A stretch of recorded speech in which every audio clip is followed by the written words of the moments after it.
ferme ses restaurants et ses boutiques There et are devient already le more than 7,000 confirmed cases of coronavirus here in the U.S. More than Pharmaceutical and biotechnology companies to discuss how the federal government can accelerate the development of vaccines and therapeutic Une treatments. révolution. Les conditions socio-sanitaires ne sont pas les mêmes. On n'a pas de vaccin. 6,010 active cases, 104 deaths. Salut tout le monde, c'est Nathaniel, bienvenue dans l'épisode 2 de la série vidéo Voir le bon côté des choses. En ce moment, il y a quelque chose de très gros qui se passe et il y a du positif malgré cette situation-là. Donc, je vous propose de partir sur le bon côté des choses de l'éducation. Qu'est-ce qui se passe au niveau de l'éducation? C'est absolument catastrophique. En ce moment, il y a même une grosse pétition avec plus de 100 000 personnes, 100 000 signataires qui demandent à interrompre la session en cours avec la reconnaissance des crédits. Si on annule les cours et qu'on doit reporter la session à une autre année, les étudiants se retrouvent à retarder leur diplôme de 6 mois à 1 an de plus. Pendant ce temps-là, le gouvernement doit payer des millions de dollars à investir dans des étudiants étrangers pour venir combler la main-d'œuvre des gens qui ne seront pas diplômés à la fin de l'été ici. Ça représente des enjeux absolument énormes. Je me suis entretenu avec Normand Roy, qui est professeur agréé à la Faculté des sciences de l'enseignement de l'Université de Montréal. Il a un doctorat en psychopédagogie, donc il fait de la recherche sur les méthodes d'enseignement. Comment on enseigne, comment on partage le savoir. À cause du coronavirus, on est forcé de revoir nos méthodes d'apprentissage et ce questionnement-là serait la base d'un changement pour l'éducation. Apprendre à apprendre à distance, en fait, c'est quelque chose qu'on doit faire à un moment donné. Donc, le contexte actuel force à apprendre à distance. En ce moment, on est un peu dans une recherche de solutions. Bien, ça, pour moi, le fait de rechercher une solution, c'est quand même un impact. C'est-à-dire qu'on va être capable de s'adapter davantage. Bien, les enseignants vont voir qu'ils sont capables de le faire, en fait. Eux, ils vont trouver des solutions, mais c'est positif. C'est un agent de changement, ça. D'être capable de s'adapter. Le sentiment de compétence chez les étudiants, il existe aussi chez les enseignants. De se sentir capable de faire quelque chose, ça va faire qu'ils vont transformer leur pratique. Au Québec, on a un grave problème de décrochage scolaire. Au secondaire, le taux du décrochage est de 20 %. Puis au cégep, encore plus alarmant, le taux de décrochage est de 30 %.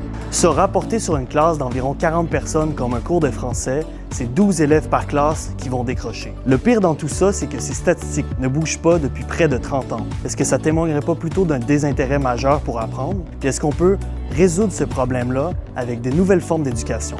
Parce qu'avec la crise en ce moment, il y a des nouvelles méthodes de pédagogie qui refont surface, comme l'enseignement à distance, la classe inversée et différentes méthodes de pédagogie active. La classe inversée, c'est une méthode d'enseignement qui consiste à séparer le travail à la maison puis à l'école. Fait qu'à la maison, l'élève, il va faire ses recherches, ses devoirs, toute la partie théorique, puis quand il va revenir en classe, il va faire juste de la pratique, ce qu'on appelle de la pédagogie active. Pourquoi c'est intéressant pour les étudiants? Bien, c'est qu'on va aller chercher des compétences qu'on a besoin pour le marché du travail. C'est-à-dire qu'on n'aura pas besoin de rester assis et d'écouter son employeur quand on va être sur le marché du travail. On va devoir être autonome, trouver des solutions, s'adapter. Bien, c'est ce qu'on cherche en apprentissage actif. C'est-à-dire qu'on te donne un problème, tu vas devoir le régler en classe. Donc, les compétences développées en apprentissage actif, bien, ça correspond davantage à ce qu'on va retrouver sur le marché du travail plutôt que d'être assis à écouter un enseignant. Il y a plein d'outils pour faire de l'apprentissage actif. Puis toutes ces méthodes-là ensemble, c'est ce qu'on appelle le e-learning et c'est ce qui est en train de se développer avec la situation du COVID-19. Donc, ça permet une variété dans les méthodes d'enseignement. Puis la beauté de la chose avec ça, c'est que ça fonctionne du primaire jusqu'à l'université. Puis ce qu'on pourrait voir au terme de la crise du COVID, c'est de mettre davantage ces pratiques-là en action. L'Université de Montréal a réalisé une méta-étude, donc plus de 225 études regroupées ensemble, qui comparent l'enseignement magistral à la classe active. Puis ce qu'on a réalisé au terme de cette étude-là, c'est que les notes des élèves avaient augmenté de 6 % et que le taux d'échec avait diminué de 12 %.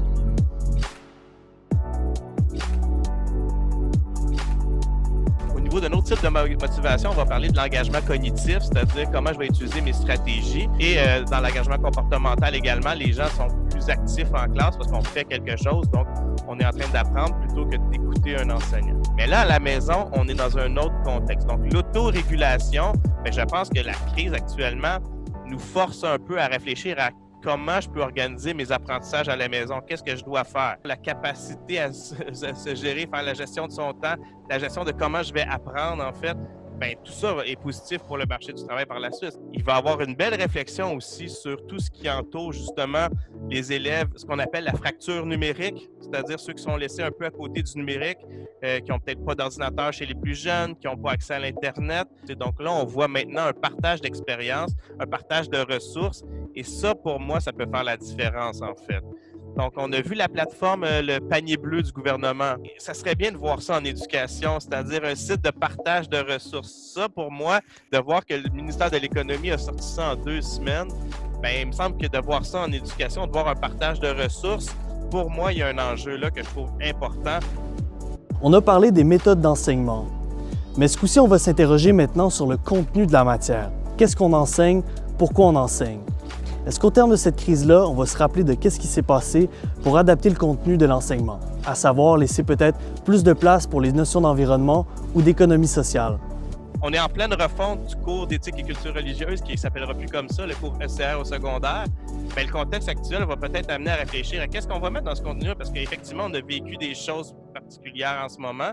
Et donc, possiblement que ce cours-là va intégrer des éléments qui vont toucher un peu ce qu'on a vécu en ce moment.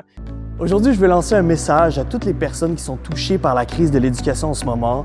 C'est pas le moment de lâcher prise sur la session. Je pense qu'il faut serrer les coudes, il faut continuer vers cette session-là, il ne faut pas l'annuler. Même si on avance plus lentement, on continue à avancer pareil. On a, je sais, les pires conditions pour finir la session. Il y a des gens qui ont perdu leur emploi, des gens qui ont des problèmes financiers, des gens qui ont des enfants à s'occuper à la maison. Mais malgré tout ça, il faut serrer les coudes. Donc aujourd'hui, avant de partager la vidéo, ce que je vous demande de faire, c'est d'appeler quelqu'un dans votre domaine, dans votre classe et justement, faites un travail d'équipe avec cette personne-là sur Zoom pour vous encourager.